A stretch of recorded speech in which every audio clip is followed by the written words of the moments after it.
Morning guys, I'm here today to do smash burgers and wedges, spicy wedges, and the first thing I'm going to do is to show you how to prepare your potatoes. I've washed them and I've given them a scrub. I don't peel my potatoes for wedges because the skins are very good for you. A lot of the vitamins and minerals in a potato are just underneath the skin, and also the skin provides fiber, so that's why I like leaving them on. So we are going to make sure that we're holding the potato bridge hold, and you're simply going to slice down so that you've got two halves of your potato. You have then got a flat area and you can now wedge your potato.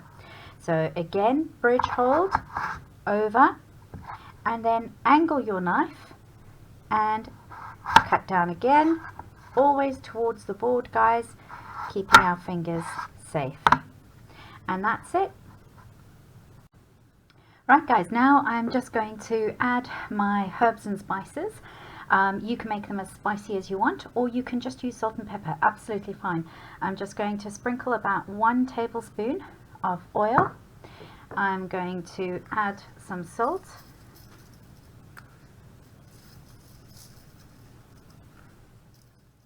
And I'm going to add some pepper. I like pepper, so I use a lot of it. And then I'm going to add some mild chili powder, guys. But if you like them spicier, then please add more. Right, once I've got all my spices on, I'm then simply going to use very clean hands, guys, and I'm going to make sure that all my wedges are coated in the spices. Make sure they're all spread out on the tray, and then they're going to be popped into the oven at 200 degrees. And while those are in the oven, we're going to make the burgers. Right, I've got my meat here. I had a little bit of mince left over from another meal, so I'm adding that, beef mince. But I like to make my burgers from turkey mince. It's healthier for you, it's got less fat, but it's also, we just prefer the flavor. Now with traditional smash burgers, or well, they're not traditional, they're quite a new invention, but the whole object is to make it very quickly and then serve them straight away as soon as you've made them.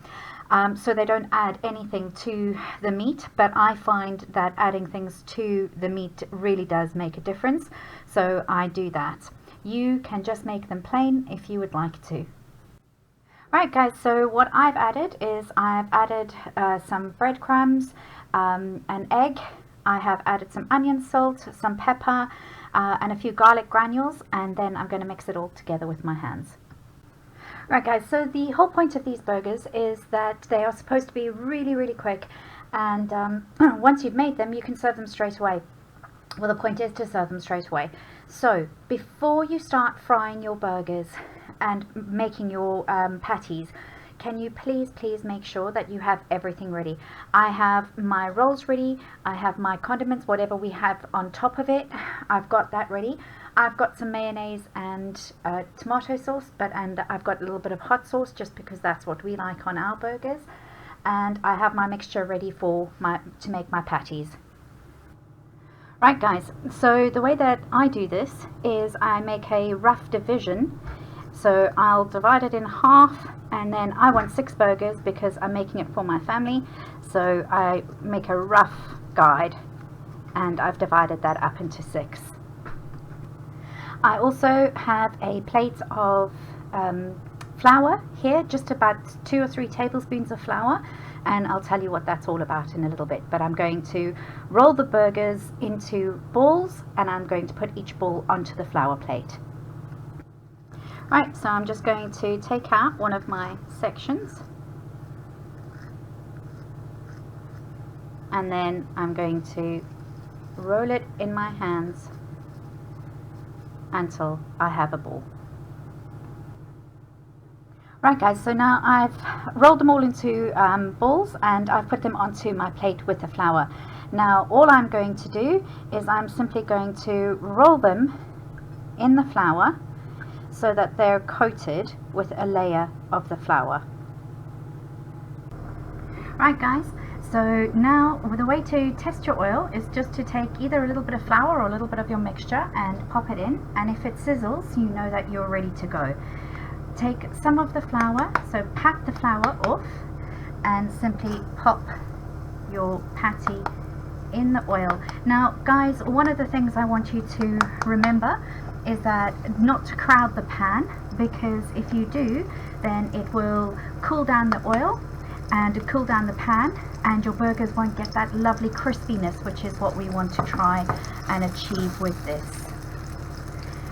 Then you're going to take your fish slice spatula, whatever you have, and you are simply going to push down on your burger. Do not worry if it cracks, because that's the whole point of this. It is quick burgers.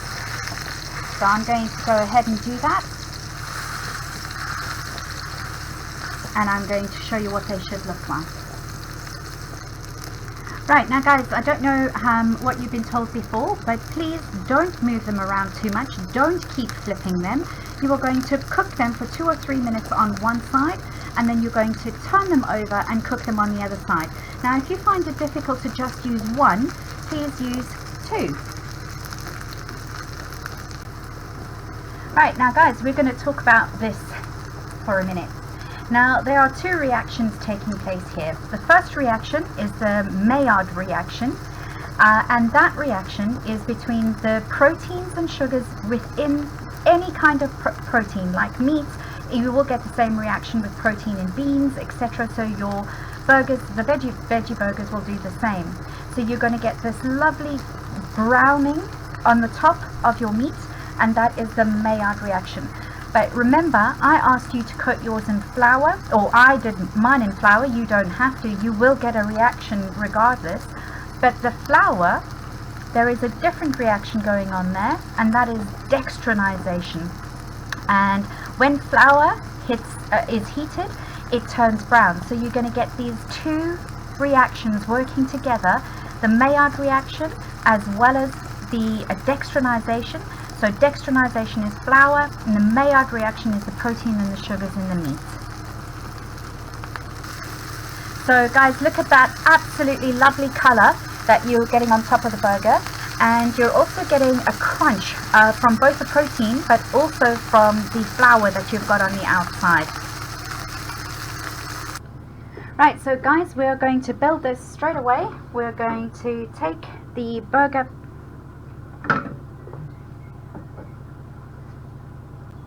Sorry, got that in the wrong order. We're going to take some of our sauce. We're going to put that on the bottom.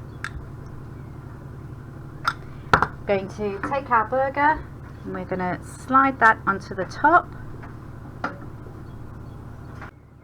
Right, next I'm going to put some tomato on my burger.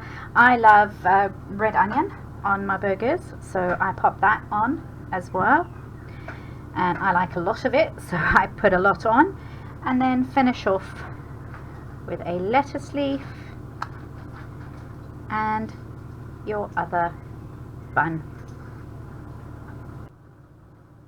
And there we have it, guys.